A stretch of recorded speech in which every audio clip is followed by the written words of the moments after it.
Hello and welcome. My name's Ken, and my goal is to unite different YouTube niches into one channel in hopes to inspire you to learn something new. Today, we're going to be showcasing my 2 Timex watch collection.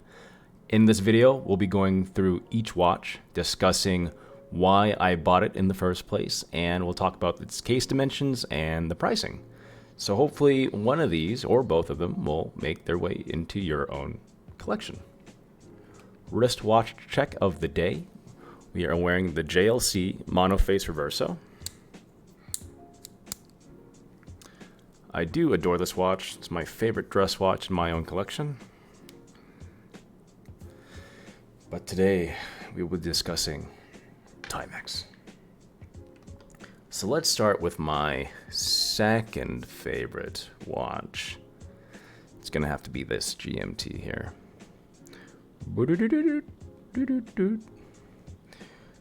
All right, so pros and cons. Start with the con. It is aligned. I just need to rotate it back to 24 to the top. You're seeing though, I'll give you a better audible bezel action, is it wiggles. There's a decent amount of play. And the strap, oopsie, the watch strap it comes with is a little flimsy. Can you hear that sound? You know, it sounds like it's getting like mushroom stamped in the face. But in this video, we're not talking about mushroom stamping. We're talking about the watch. So we replaced it with a Jubilee from Strap Code. The lug width is 20 millimeters. Let's get our handy dandy PP measuring tool here. And let's see what it looks like. So let me zero it out. Okay. So, trying to do this carefully. Zoink. So case diameter, 45.8 millimeters. Case thickness, we have a spicy 12.6 millimeters. 12.6. So it wears very nicely, I would like to think. What I love about this watch, it's going to focus here in one moment, so I am thankful for your patience, is the silver dial. It looks so fucking rad in the light. The applied indices are beautiful as well. And I love that Waterbury logo. It's green. It has that logo on the back of the seconds hand, which is really nice. It's a really spicy looking watch. As always, you cannot go wrong with a Pepsi bezeled GMT. It is not a true GMT though. So this will move it in 1 second increments, that GMT hand. So it is not a true GMT function. But I do love this watch, that gilt pattern, or the gilt color. And you get the Waterbury logo on the crown. Yeah, this thing is one of my fun beater sports watches. My other gripe with this thing is the crystal. It's a mineral crystal, so it's much harder to polish out than acrylic, and it's not nearly as scratch resistant as sapphire. But if you have like diamond polishing compound, you'll be able to get scratches off. I did nick the bezel, if you can see, at that 21 GMT marker. Yep. Oh no. But you know, watches are meant to be worn, and there's really no point of vaulting it if there's not a crazy ROI on the watch. So this is a absolute very fun watch. And I love too how that date window is trapezoidal. I got a D in geometry, so that's trapezoid, isn't it? Please let me know down in the comments if I'm not as dumb as I think. But let's put it on my wrist so I could show you how it wears. I'll give you some eye candy in the meantime. My wrist is 6.75 inches. That strap code Jubilee bracelet really makes this watch pop as a whole.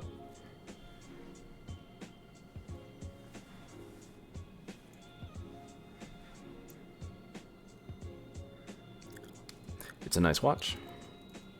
Retails for about 200. It's like 220 if you buy it with the bracelet, and just under 200, I believe, if you buy it with the leather strap. One last look before we send this off into a banana crate and ship it off like how I was conceived and born. Okay. Let's talk about my absolute favorite watch. Favorite gold-plated watch. Let me change that up. Is this Timex 1972 Reissue. What's going to stand out first is that vintage aesthetic. It's that brilliant doming effect of the whole entire case and crystal, which is acrylic. The stepped indices, which are great, so it gives you that 3D effect. And this thing is bonkers in the light. It shines so ever much. It's such a fun watch to wear. Let it recalibrate here. But boom. Yeah, it's such a fun vintage inspired piece that you really need to see this in person. And the problem with this watch is it sells out very quickly, but you can find vendors on Amazon. I bought this one straight from Timex because no one was selling it at the time of purchase. But if you can, I really encourage you to get this watch. The leather strap is supple, thin. I think it's brilliant. The whole thing is gold plated, so just remember, you scratch it, you're kind of fucked. I think the plating's microns is decent enough to be susceptible to wear and tear without actually getting into the stainless steel bits. But let's show you how it wears. I'll give you my reverso in the meantime. Doink. All right. And then I'll take the case dimensions and measurements at the end. This watch goes for $179.99 currently as of this video.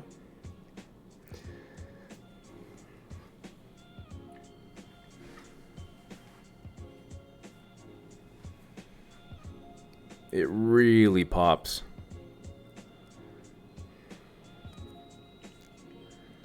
Yeah. And because these are both quartz watches,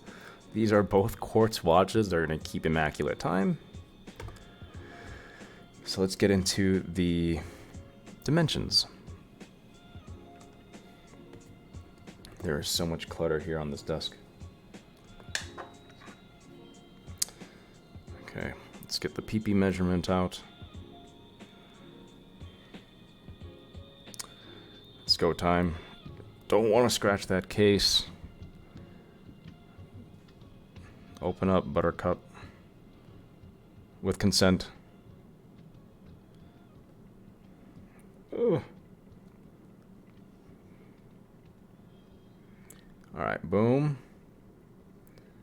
42.6. So I know it's marketed as 43 millimeters in diameter, but we are measuring 0.4 millimeters underneath.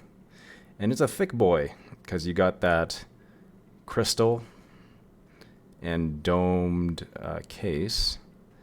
But that thickness is indeed 15.4 millimeters.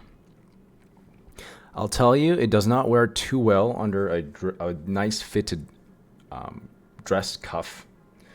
So if you want to wear a dress shirt with this, you can, but it is more bulbous. Oops, sorry. I'm apologizing to you. It wears more bulbous than a dive watch. It's like Omega Ploprof isk in girth on your wrist, but it in terms of thickness, but it hugs my wrist very, very well. Yeah, I do love both of these watches, but I really encourage you to upgrade the GMT bracelet or strap, because I do not want you to get mushroom stamped unless you're into that. Alright, one final shot at both of these watches. When it comes to collecting, I try to keep the collection lean and mean. So from every brand, I'll try my absolute best to only collect 2 watches from that brand that speak to me personally the most.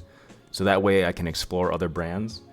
I do think, like Citizen, Timex is a very underrated brand compared to Seiko, even Orient, as a more affordable watch maker. Though you'll obviously find watches in any of these brands that carry a hefty price tag. But I do think for, again, $180-ish for this Timex 1972 reissue and about $200 for this Waterbury GMT, I think they're great value watches. But please let me know down in the comments below if you have a favorite Timex watch. I've been meaning to look at other Timex watches, like their chronographs, the Timex Qs. Oh, they look so good. But again, I'm trying to really not overindulge in these hedonistic pleasures too much. As always, thank you so much for watching. Here's an invitation to subscribe, and I'll see you again very soon.